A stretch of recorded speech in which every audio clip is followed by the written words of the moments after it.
You are listening to How to Get Over Your Ex, episode number 160. I let my ex treat me poorly.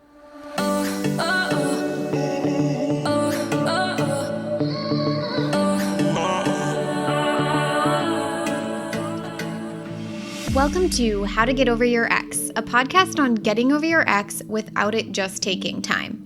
I'm your host, breakup coach Dorothy. Let's turn your pain into power and your heartbreak into happy. Hello, my beautiful Bravehearts. How is everyone doing today? I want to talk about letting go of shame when your ex treated you poorly. Someone reached out to me on Instagram requesting this topic specifically, so perhaps if you're listening, you realize how poorly your ex might have treated you, and you have a lot of shame around having let it happen. And so that's who we're here for today. So if that's you, you're in the right place.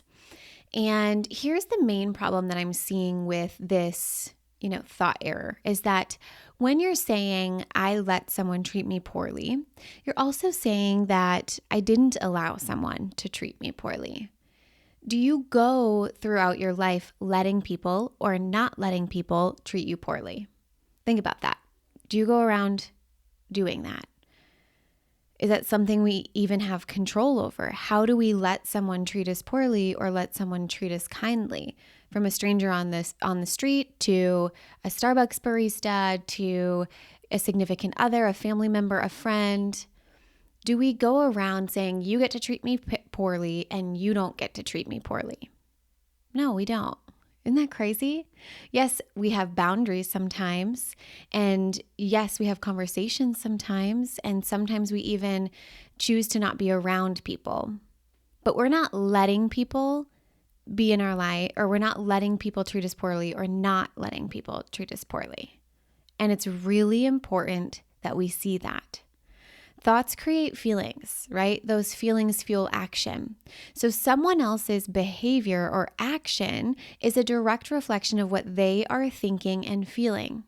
It's not a direct reflection of you letting them or not letting them treat you poorly. Mind-blowing moment, am I right? We don't let other people treat us poorly. Other humans do what they do because of a thought and feeling. So we've got to stop telling ourselves that we let someone or we don't let someone treat us poorly. What's actually happening, what really is happening is someone treated me poorly and now I realize I don't want to be treated like that anymore. That's what's happening. Isn't that crazy? Someone treated me poorly and now I realize that that is not what I want in my life anymore. Even if you were in the moment and knew they were treating you poorly, maybe you didn't know how to leave, right? Or maybe you were afraid to leave. So the real truth is someone treated me poorly and I was afraid to leave, and that's okay. Someone treated me poorly and now I know I don't like that. Someone treated me poorly and I wasn't sure how to handle it, but now I'm learning a new way of handling it. What happens is we often think that if I shame myself into thinking how terrible I am for letting someone do this to me, you think you're taking ownership, which we talk a lot about, right? Because your thoughts create your feelings and we could even question, did they treat you poorly? But I'm really talking about those where it's very clear someone treated you poorly. And you think you're taking ownership, but you're not. You're just trying to take ownership over someone else's actions. You're trying to take ownership over the way that they treated you. You're trying to take ownership over their actions, but that's not what is happening. That's not correct. And what's really interesting about shame in general is that it typically perpetuates the problem you're trying to solve. Right? The real problem here in this situation is that we want to do something differently next time. We want to, maybe we didn't leave or we didn't speak up for ourselves and now it's affecting you and you don't want to do it again, right? You don't want to be in a relationship with someone who treats you that way anymore. But what is actually happening when we experience shame is you're having this thought of, I let my ex treat me poorly. I let my ex treat me poorly, which makes me feel shame. And when I feel shame, I should all over myself. I should have done this. I should have done that. I shouldn't have done this.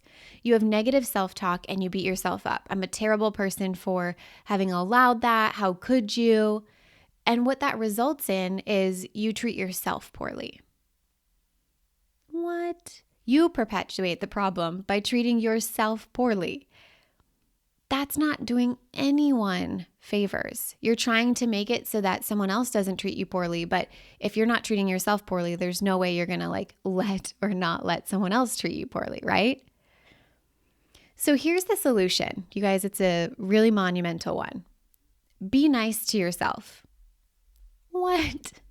So simple. But you guys, I'm absolutely for real and serious when I say this. You have got to start by being kind to yourself. Be nice to yourself. That's it. Treat yourself like you'd treat your own child.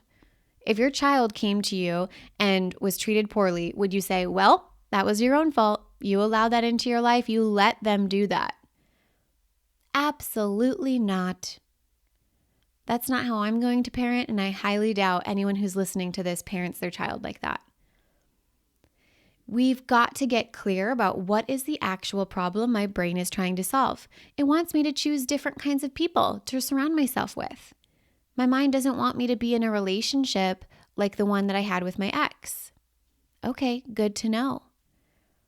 And is believing I let my ex treat me poorly getting me closer to finding new people to surround myself with? Or is it getting me closer to standing up for myself and speaking my truth? No, as we just saw, right? It actually takes us further away from that.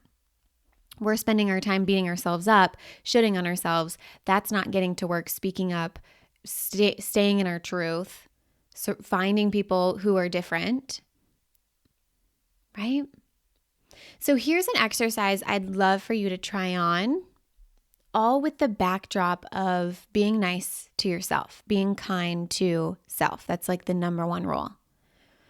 So I really like to walk my clients through an evaluation. What did I do in my past relationship when my ex treated me poorly? What went well, right? So what went well in that situation? What did I do well when my ex treated me poorly? And sometimes we've got to stretch here, but you've got to give me at least 5 to 10. What did I do well in that situation? What did I not do well? When my ex treated me poorly, what did I not do well? And for each item that you list what I didn't do well, you have to have a correlating what would I do differently next time. So if I'm ever in that situation again, or a similar situation, how would I accommodate and do what didn't go well differently? And getting really clear about that, because when you have data, you can so much clearly see the data versus the drama, and it neutralizes the situation. It allows room and space to be kind to yourself and to examine what is mine, what is it that I need to take ownership over versus what is this other person, like the things that I can't take ownership over. Right? So when you're listing out what went well, what didn't go well, and what would I do differently next time, be sure that you're not listing things that are outside of your control. Like he yelled at me. My ex yelled at me and called me mean names. That's not something that you have control over. So you wouldn't you wouldn't list something like, oh, I make sure that he doesn't say those things to me. Those aren't things that you are in control of. What you are in control of saying, hey, when you speak to me like that, it's not okay for me and I'm going to leave the room. I'm not going to be having a discussion with you. Maybe you have a 0 tolerance policy for it and you're just like, it's a no. I don't actually surround myself with people who call me names. Okay, get clear about that for yourself. The second thing is you've got to get clear about the problem your brain is trying to solve by shaming you. Figure out a real solution, which you do with the what would you do differently next time, and really begin your work there. But while you're doing this, you're doing it all from that place of treating yourself like your own child. Oh, what do you feel like is the problem that your brain's trying to solve here? Oh, well, it wants to make sure that we're treated kindly. So am I treating myself kindly? That's going to be the first start of I'm treating myself kindly, then I'm going to attract people who also treat me kindly. I hold myself to that standard.